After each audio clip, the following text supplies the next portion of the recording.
El deporte como catalizador de cambio social. ¿Han escuchado hablar de esta expresión o en algún momento se han preguntado cómo el deporte puede fungir como herramienta para el cambio social? Hoy tenemos un dulce episodio, ya van a ver por qué, y traemos un invitado interesante para hablar del deporte como una nueva herramienta para transformar realidades.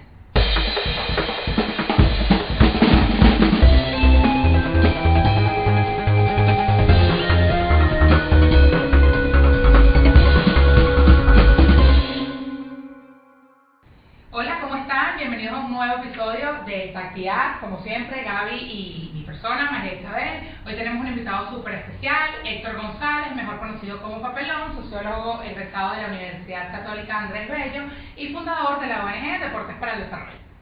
¿Cómo estás, Héctor? Bienvenido. Bienvenido a nuestra mesa de Tactividad. Lo de dulce era por lo de Papelón, me imagino que hicieron la conexión, y si no, hermanos, como siempre, no está bien nada. ¿Cómo estás, Héctor? Cuéntanos un poco de ti, primero, para empezar. ¿De mí? Sí. ¿Quién es Papelón y hasta por qué es Papelón? No, Papelón es un apodo muy simple que me puso un amigo alguna vez, pero el cuento era tan simple que ahí en adelante yo empecé a inventar historias. Entonces, como obviamente todo el mundo pregunta, lo primero que te preguntan es por el apodo, entonces yo comencé a inventar cuentos de por qué, ¿no? Y dejé de hacerlo porque una vez inventé un cuento de que yo vendía papelón en el colegio y tal, no sé qué, y ese cuento llegó a los oídos de mi mamá, y mi mamá obviamente se molestó y me dijo: jamás en tu vida tuviste tú que vender nada en ningún colegio, porque yo estaba trabajando para que me hicieras eso. Entonces ya ahí paré el tema de inventar los cuentos del porqué, y bueno, es básicamente un apodo, digamos, como de la infancia, de pues amigos, compañeros de vida, que alguien empezó a llamarme así y ahí quedó. Bueno, está bien. Trascendió lo suficiente como para que sea Papelón. A ver, Papelón, ¿y cómo llegaste entonces a promover el trabajo social a través del deporte? Eres sociólogo. Bueno, estudié sociología, no terminé. Eso es algo que a la gente le cuesta asimilar, ya yo lo dejé ir. Como, bueno, mira, si te dicen sociólogo o no, para adelante. Yo hice deporte desde niño, de toda la vida, digamos, como el deporte para mí siempre fue una actividad que estaba incluida en mi agenda cotidiana. O sea, desde verlo en la televisión hasta practicarlo, hablar de deporte. O sea, para mí el tema del deporte siempre fue como ese algo que tienes a la mano para socializar con otra gente, ese algo que tienes a la mano para conectar con realidades diferentes a la tuya. Entonces, eso siempre fue, digamos, el recorrido de mi vida. Obviamente no me dediqué profesionalmente al deporte, o a la actividad atlética del deporte. Y después que terminé la universidad, que salí en la Católica, empecé a trabajar en ONGs, empecé a trabajar con proyectos sociales, empecé a trabajar con gente que tenía ONGs, sobre todo vinculadas a temas como de aproximaciones diferentes al trabajo social. O sea, yo estaba como súper convencido de que lo que no quería hacer era este trabajo social clásico de ir a la comunidad, abrazar a la señora, regalar comida, que sí. Para mí eso siempre fue estuvo como muy claro. Que el abordaje comunitario en Venezuela, los proyectos sociales, el modelo se había como quedado estancado en un modelo que incluso hoy en día sigue teniendo demasiada llegada, pero que al final se convertía como también en una herramienta muy política. Y eso conmigo, digamos, ahí había como un rechazo muy claro. Entonces me empecé a vincular a proyectos, por ejemplo, que utilizaban arte, que trabajaban como orientados al tema de la paz, pero como desde aproximaciones súper innovadoras. Y en el 2012 me cansé de trabajar para otros. Entonces ahí, justo en esa organización, conocí a quien cofundó conmigo, y yo venía trabajando con otra ONG también, o sea, venía como en paralelo con dos organizaciones. Quien dirigía en ese momento esa otra organización se sumó con nosotros, escribimos un proyecto, participamos en un concurso de emprendimiento como para validar la idea. O sea, fue como, bueno, si esto es una idea chévere, vamos a participar aquí a ver qué tal. Nos inscribimos en ese concurso, en el concurso Ideas, en 2012. Wow. Y bueno, pasamos la primera fase, después, bueno, mira, pasamos la primera fase, a la segunda fase, mira, llegamos a la segunda fase. Por supuesto, ahí teníamos el apoyo de las organizaciones para las que trabajábamos. O sea, por supuesto ahí usamos como toda la plataforma que teníamos a la mano y llegamos a la final del concurso, ganamos la mención especial del jurado, que es como, en ese momento era como el equivalente al segundo lugar, y a partir de ahí, digamos que ganar esa mención fue como la validación de que realmente nuestra idea de usar el deporte de una manera diferente, bueno, a alguien le interesaba. No sabemos si iba a funcionar, pero saber que un jurado de señores enflusados en un edificio corporativo había dicho, oye, esto vale la pena darle un premio, fue como, bueno, mira, no está tan loca la cosa. Claro. Y bueno, empezamos a investigar por todos lados, ver qué se estaba haciendo en Latinoamérica, sobre todo. En Venezuela en ese momento habría capaz un proyecto que podrían recordar que estaba haciendo algo con rugby y con bebidas alcohólicas. Pero bueno, ese era como el proyecto que estaba. Entonces cada vez que tú hablabas de deporte social, te venía de una vez a la cabeza la enorme inversión de mercadeo que hizo una enorme empresa para crear y un proyecto social. Entonces era como, bueno, si nuestro referente venezolano es la inversión de una mega empresa que se fue a lo social, que queda entonces desde la sociedad civil, claro, ¿no?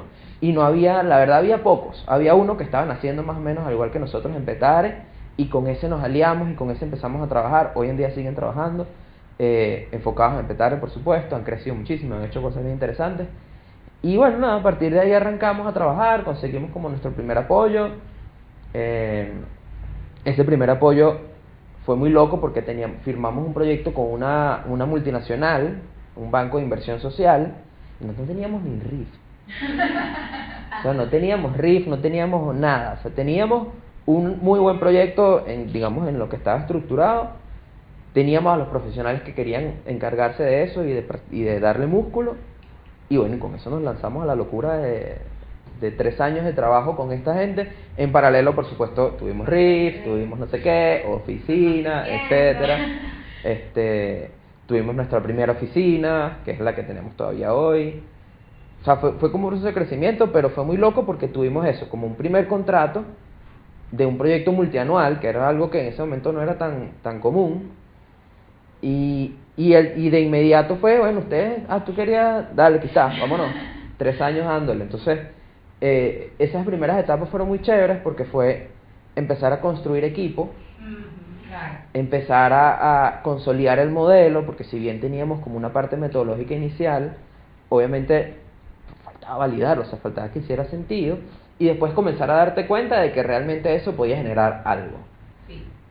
Bueno, es que esos son como los gajes del emprendimiento social o del emprendimiento como tal, ¿no? Irte dando cuenta de que quizás tu proyecto es moldeable y es perfectible en la medida de que lo vas ejecutando. Mira, esta vez pudimos impactar a 100 chamos, dentro de tanto tiempo quiero impactar a estos chamos, ¿cómo puedo yo optimizar mi estructura y mi equipo de trabajo para lograr esto que quiero?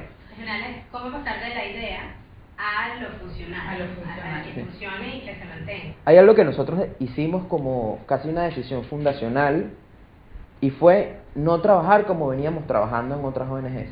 Okay. O sea, cuando tú piensas en una ONG, piensas en esto: señoras, voluntarios, barrio, niños, donaciones, regalar cosas, y de repente piensas en actividades muy grandes, ¿no? Claro. Esas son como 6 cosas que si yo te digo a ti, ONG, tú dices de una. Entonces, nosotros, por ejemplo, casi nunca hemos trabajado con voluntarios. Ahí cuando te preguntan, ¿con cuántos voluntarios trabajas? Y yo te digo, es que mi gente toda cobra. Entonces después te dicen, pero ustedes son muy caros. Bueno, porque al final del día nuestro modelo, sin saberlo, comenzó como una empresa social. ¿Cómo ha sido, hilando eso que comentas de último, cómo ha sido esa transformación de una ONG que trabaja con deportes, y deportes igual a trabajo de campo, o trabajo en exteriores, pasar a una dinámica, entendemos que totalmente digital o mucho más alejada, y bueno, que eso siga siendo sostenible, no solo para la organización, porque al final ustedes pueden seguir vendiendo servicios en efecto, pero para quien compone a esa organización, esa transformación de equipo de, bueno, ya no estamos con el balón y los chamos y el sol, sino vamos a estar desde otra faceta. Ahí hay dos cosas que nos han golpeado muy fuerte. La primera, como tú dices, tiene que ver con el equipo internamente. ¿Por qué? Bueno, porque al final del día nuestro equipo es gente joven, es gente recién graduada, gente que está comenzando. porque también decidimos que fuese así, o sea, que de alguna manera era abrir la oportunidad a este tipo de gente. Y al final del día construyes identidad en función de estar juntos.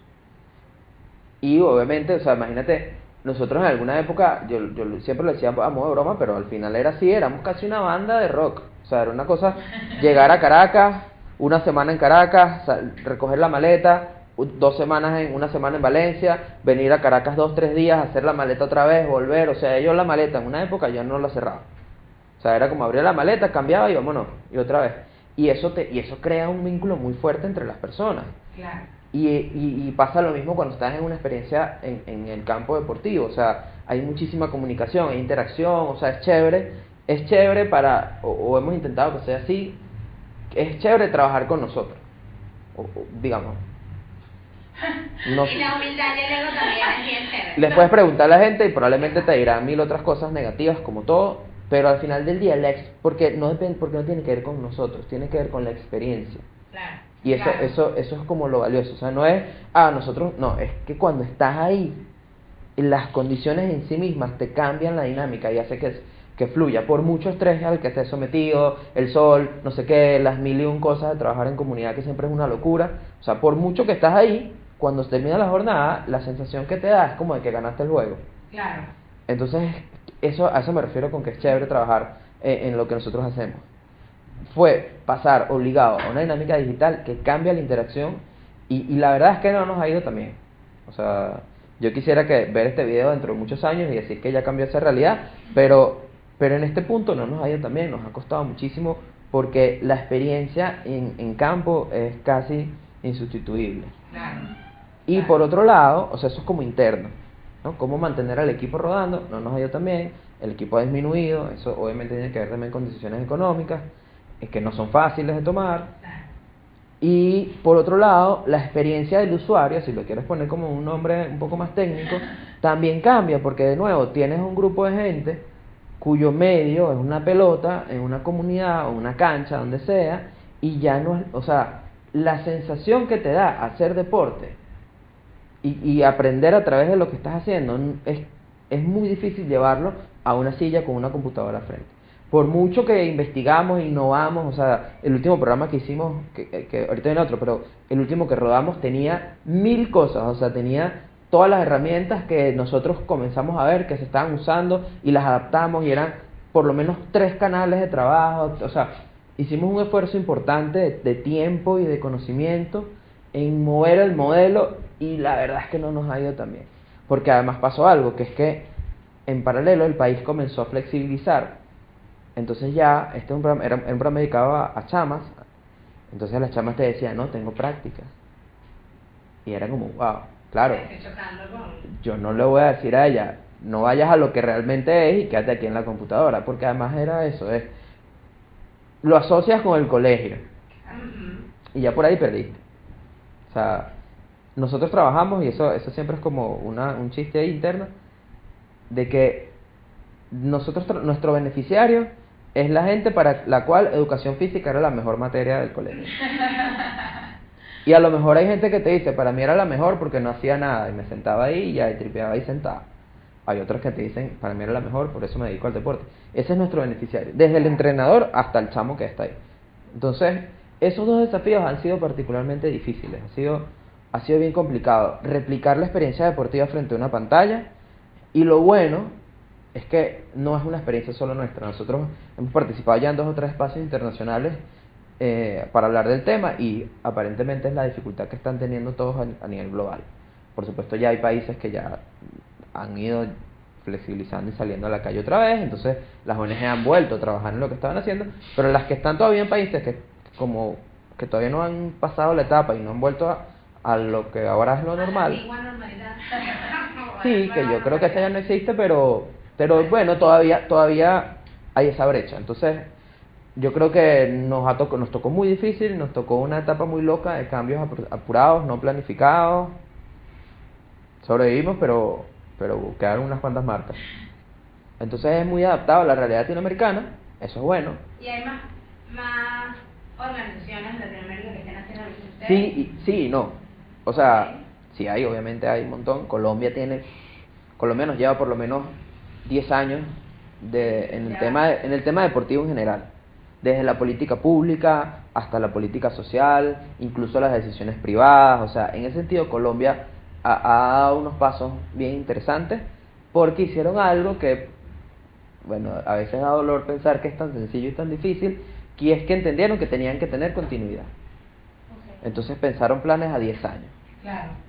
Independientemente de las gestiones administrativas, cambia la gestión, pero se mantiene 10 años, y se firmó a 10 años, eso por un lado, y además lo otro que hicieron, que parece sencillo, pero aquí no, y es que juntaron a los diferentes actores en la mesa, y entonces algunos dirán que los escucharon o no, por supuesto está la base del conflicto colombiano, pero al final del día los actores, me refiero a empresa, Estado, ONG, se sentaron en una mesa y crearon al menos una ruta, que ya luego cada uno fue recorriendo a su manera, con sus obstáculos, pero por lo menos eso estuvo ahí. Claro, se planteó un Entonces, camino.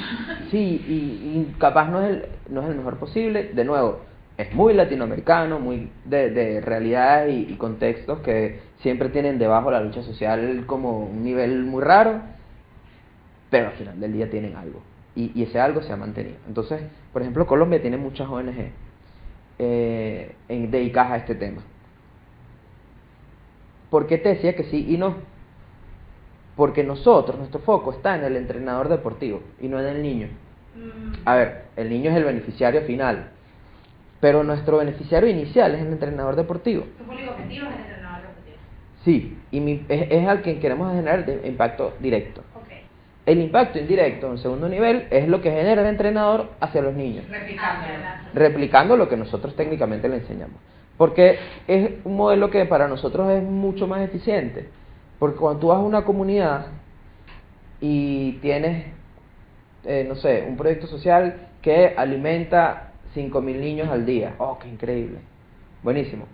Dime cómo le haces el seguimiento a 5.000 niños durante 10 años. Claro, hablemos de impacto. ¿Cómo garantizas tú que ese plato de comida que le pusiste tú ahí cambió en algo la percepción, la realidad de ese chamo dentro de 10 años? Claro. El seguimiento de las unidades de los beneficiarios es muy difícil cuando tú vas a unidades tan móviles como un niño. Claro. ¿Y por qué son móviles? Bueno, porque el niñito está jugando fútbol hoy aquí, mañana se cambia de equipo. O pasado mañana vivía aquí con la tía y se fue a vivir con la mamá a otro lado. O migró. O temporalmente está viviendo con la abuela por X condición. Entonces son unidades que van cambiando y cuyo impacto es más difícil de seguir. ¿Por qué el entrenador no es así? Bueno, porque normalmente el entrenador es una figura que ya está sentada en la comunidad, que tiene un tiempo, que tiene un recorrido, que tiene confianza, que tiene vida, una vida hecha ahí. Y es muy probable que el entrenador con el que nosotros trabajamos, es muy probable, no es seguro, porque es así. Hay entrenadores que trabajaron con nosotros en el primer programa y que hoy en día yo puedo tocar la puerta de su casa y está ahí sentado y nos va a recibir y vamos a poder ver qué pasó 10 años después. ¿En verdad funcionó lo que nosotros hicimos o no? Claro. Entonces, el deporte da para muchas cosas, y eso es cierto, pero no puedes abordar todas las cosas con el deporte. Claramente. Entonces tienes que llegar a la comunidad, a ver cuál es el problema, qué se quiere. Obviamente nosotros, por ejemplo, tenemos un abanico de temas que trabajamos, pero hay momentos en el que llegamos a un sitio con estos 10 temas y de repente te das cuenta que de los 10 hay 2 que no son aplicables a ese contexto. Entonces tienes que ver cuáles son esos otros 2 que vas a sustituir. Claro. Y eso es algo que también, hablando de modelos más grandes, en los modelos más grandes es más difícil, porque si ya tú tienes una metodología que está súper probada, validada, y son estos 3 temas, y llegaste a una comunidad en la que el racismo no importa, porque es una comunidad en la que eso no es un problema en absoluto, una comunidad muy variada. Entonces es como, bueno, ¿y por qué vas a trabajar racismo si aquí el racismo no es? Los niños ni siquiera saben qué es racismo. Se trata de dar el mensaje, el trabajo y todo el esfuerzo en función de lo que realmente va a generar el impacto que se quiere en esta comunidad a la que se está trabajando. Claro, pero eso cuesta plata. Y es difícil, porque al final del día es hacer todo como a la medida. Claro. Pero yo creo que ahorita hay un buen momento para comenzar a llegar al atleta. Okay. Comenzar a ver al atleta como un posible beneficiario. ¿Por qué? Porque no sé si se han fijado, pero una realidad bien interesante, a la que no hay mucha lupa que meterle, porque bueno, hay preguntas que uno en este país no puede hacer mucho, es bueno, porque hay tantos atletas haciendo campañas de GoFundMe.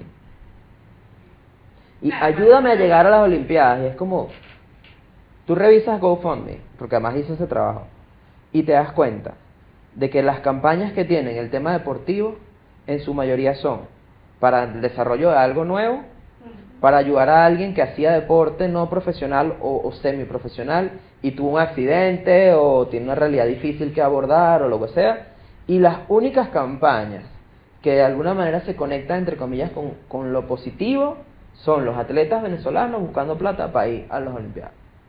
Y tuviste un accidente, ¿no? Tienes una, ¿no? Quiero ir a las Olimpiadas y necesito apoyo.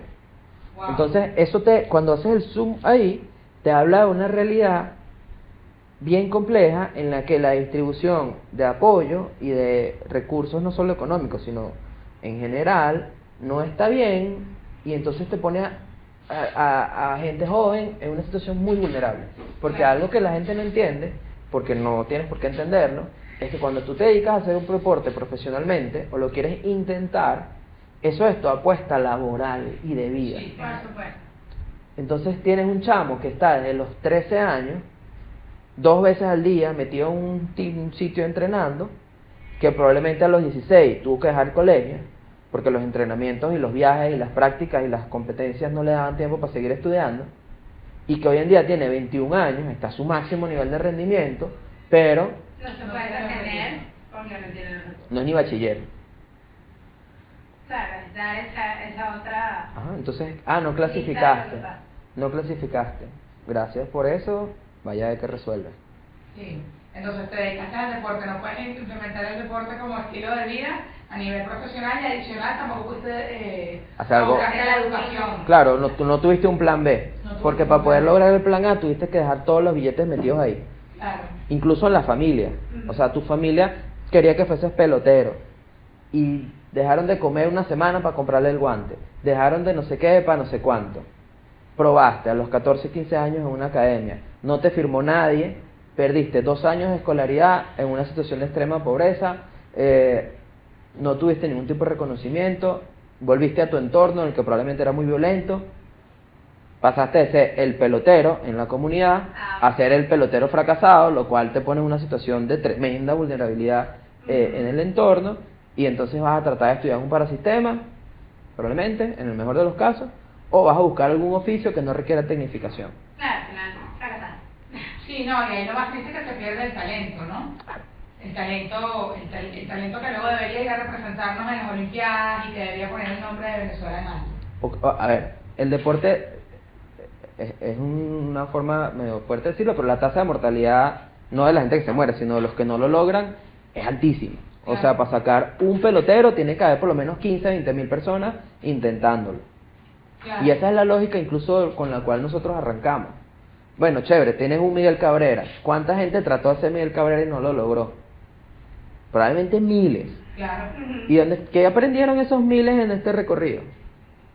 Esa era la pregunta con la cual nosotros arrancamos la organización. Tratar de que en ese recorrido tuvieses herramientas que luego pudieras usar en tu vida si no lograbas dedicarte profesionalmente. Y que si lograbas hacerlo profesionalmente, también las usaras. Claro, correcto. Ok, entonces vamos a ir a la parte más divertida de este programa para conocer un poco más a Papelón. Si alguno de ustedes interesado también en conocer más sobre deportes para el desarrollo o lo que están haciendo Papelón y su equipo en función del deporte para los jóvenes y también para los entrenadores, pues bueno, buscan en las redes sociales Deporte Desarrollo y bueno, pueden apoyarnos en lo que quieran. Entonces, en esta parte del programa, Pape, nosotros hacemos unas preguntas un poco más relajadas para conocerte más a ti. Hay una pregunta clásica que le hacemos a todos los invitados que dice así: dime tu emoji y te diré quién eres. ¿Cuál es el emoji que más usas en WhatsApp?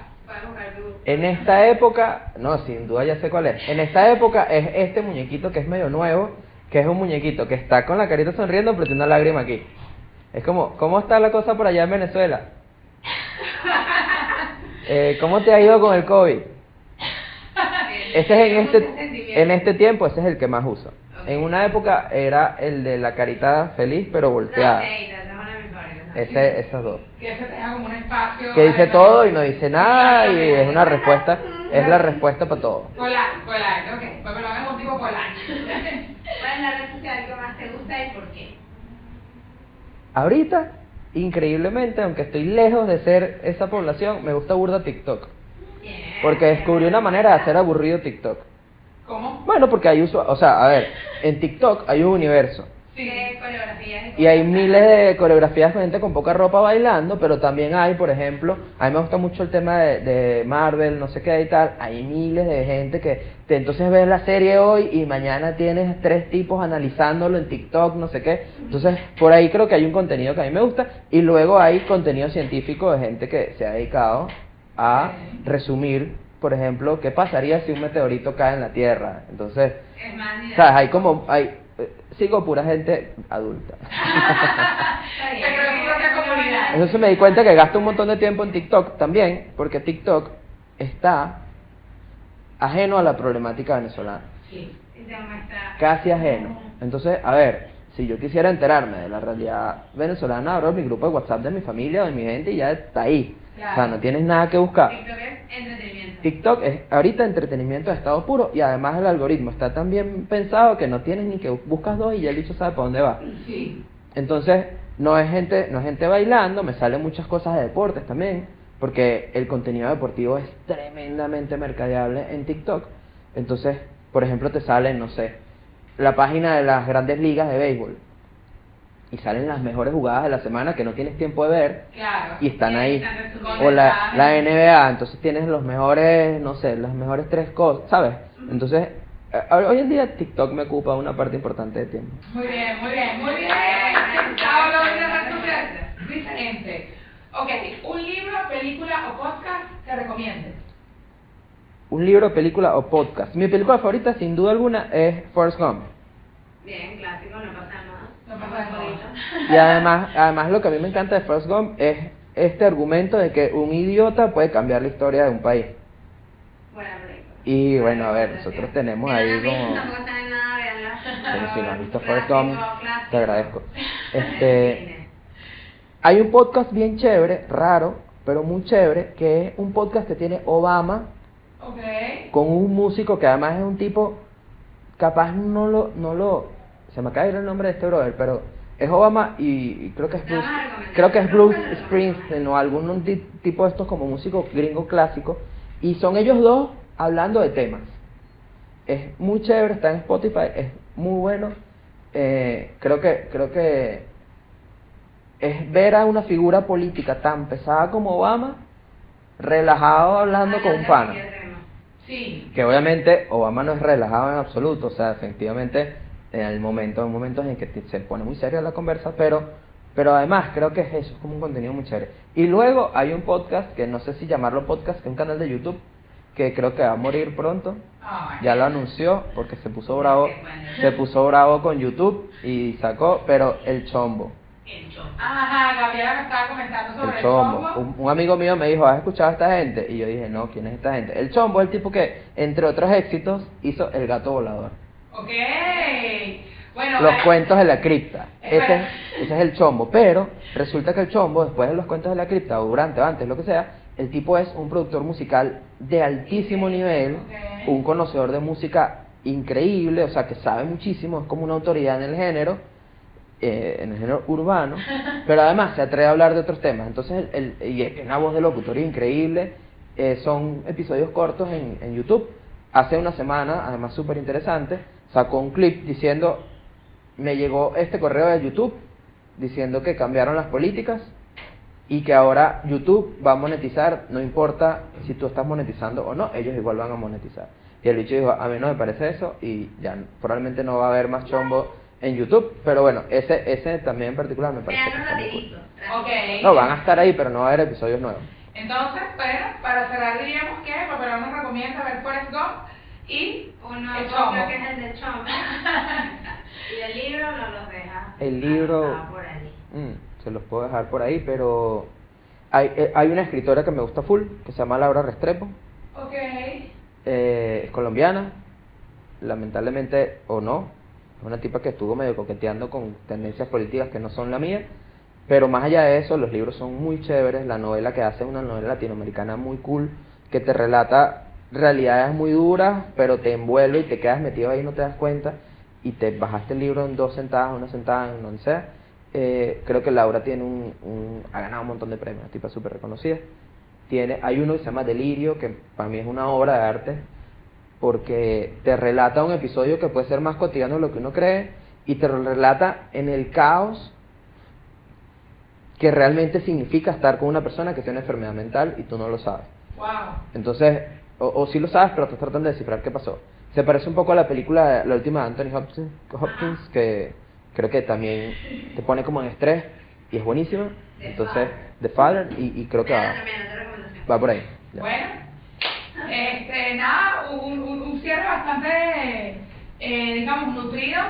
Un podcast, una película y un libro, nos quedó tarea, a ustedes también, a los centennials que no sepan qué es Forrest Gump, pues bueno, búsquenlo en Google, y a los que no, bueno, pregúntenle a sus padres a los que no, Netflix. Exacto, Netflix.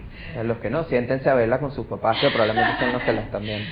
Bueno, Pape, agradecidas de que estés aquí. Como les mencionaba antes, si quieren saber más sobre lo que Papelón está haciendo con Deportes para el Desarrollo, pueden buscarlo en sus redes sociales. Si quieren seguir viendo los episodios que tenemos acá desde el Grupo Táctica, pueden suscribirse en nuestro canal de YouTube y también buscarnos en otras redes sociales como Instagram o Spotify para escuchar esta segunda temporada.